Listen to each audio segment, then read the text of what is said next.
ভোর রাতে দাউ দাউ করে জ্বলছে এটিএম। চালু এটিএম এর শাটার নামানো, ভিতরে জ্বলছে আগুন।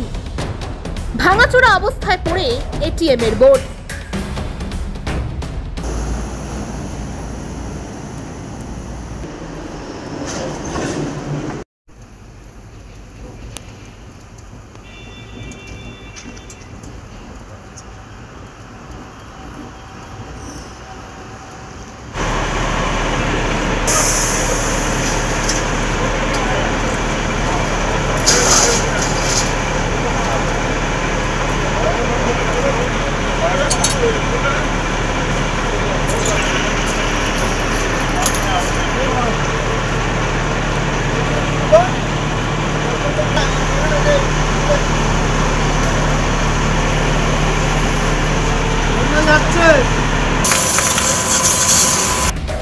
ডোমজুড়ের বাঁকড়া মুন্সিডাঙ্গার একটি রাষ্ট্রায়ত্ত ব্যাংকের এটিএমে আগুন ঘিরে রহস্য।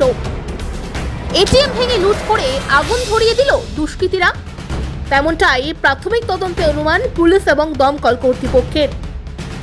ভোর রাতে রক্ষীবিহীন এটিএম দাউ দাউ করে জ্বলছে। খবর পেয়ে ঘটনাস্থলে পৌঁছায় দমকলের একটি ইঞ্জিন।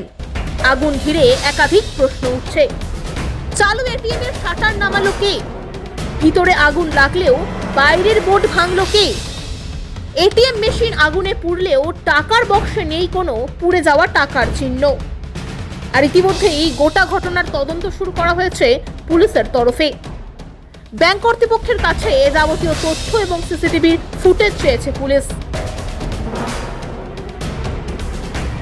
আর তারপরে স্থানীয়রা কিন্তু খবর পেয়ে দমকলে খবর দেয় এবং দমকলে খবর দিলে দমকলে একটা ইঞ্জিন কিন্তু ঘটনাস্থলে পৌঁছায় এবং তারা আগুন নেভায়। কিভাবে এই ঘটনা ঘটলো তারা সিটি পুলিশের যারা আধিকারিক রয়েছে তারা কিন্তু তদন্ত করে দেখছে এবং ব্যাংকের পক্ষ থেকে কিন্তু সিসিটিভি ফুটেজ চাওয়া হয়েছে কিভাবে তারা এবং কটার সময় কজন কিন্তু দুষ্কৃতী ঘটনাস্থলে এসেছেন এবং কিভাবে তারা এই এটিএম লুট করলো এবং কি কারণেই বা তারা এই এটিএমটা আগুন লাগিয়ে দিল সেই তদন্তই করছে হাওড়া সিটি পুলিশের আধিকারিকরা। রাত্রিবেলা দেখি এখানে আগুন লেগে গেছিল, তো পাড়ার ছেলেরা সব তো ঘুমিয়েছিল, একটা পর্যন্ত ছেলেরা জেগেছিল এখানটা। একটার পর বাড়ি চলে গেছে, এটা ভোরের বেলা এখানটা দেখে আগুন লেগে গেছে। এখানে আমাদের দমকল এসে আগুনটা নেবানো হয়েছিল। নেবানো আসার পর এখানে সিসি যত ক্যামেরা আছে, কিছু ক্যামেরা দিয়ে দিয়ে মুখ করা আছে। এটিএমের দিকে একটা ক্যামেরা নেই। আমাদের গ্রিন মার্কেট আছে, গ্রিন মার্কেটে ক্যামেরা লাগানো। এটিএম যেখানটা সেখানে ক্যামেরা লাগানো দরকার, উল্টো হোক আর সোজা হোক। এটিএমের কাছে প্রত্যেকটা জায়গায় ক্যামেরা লাগানো দরকার আছে। কেন গাড়ি এখানটা বেলা রাত্রিবেলা দাঁড়িয়েছে, কোন গাড়ি স্যাট করেছে সেই গাড়িটাকে নাম্বারটাকে এটিএমে কার্ড থাকে না, কার্ড থাকে না। এটিএমে অ্যাভেলেবেল টাকা থাকে। কেন আমাদের এখানে লোকাল লোকরা আছে, মার্কেটে ওস্তাকাররা আছে, টাকা তুলতে আসে।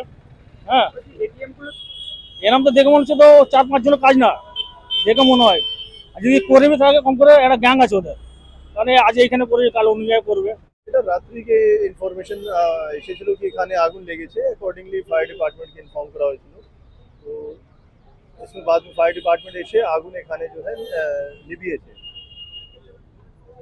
এটা কি চুরি বলে মনে করছেন? এটা এফএসএল কে আমরা ডেকেছি, এফএসএল কে রিকুয়েশন দিয়েছি। ওরা এসে দেখে একদম এক্সাক্ট কজ অফ ফায়ার আপনি জানতে পারবেন তখনই। এখনো দিয়ে এটা আমরা সিসিটিভি ওরা স্ক্যান করছি, দেখছি, যা अवेलेबल ইনফরমেশন হবে আপনাকে জানানো হবে।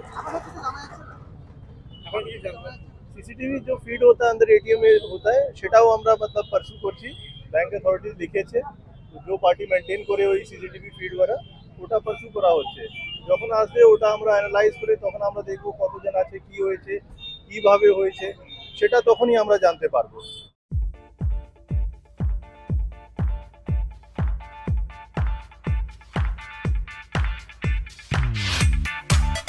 আধুনিকতার ছোঁয়া মানেই পাকিজা এন্টারপ্রাইজ, 1 নম্বর মৌখালি, জগাছা, হাওড়া।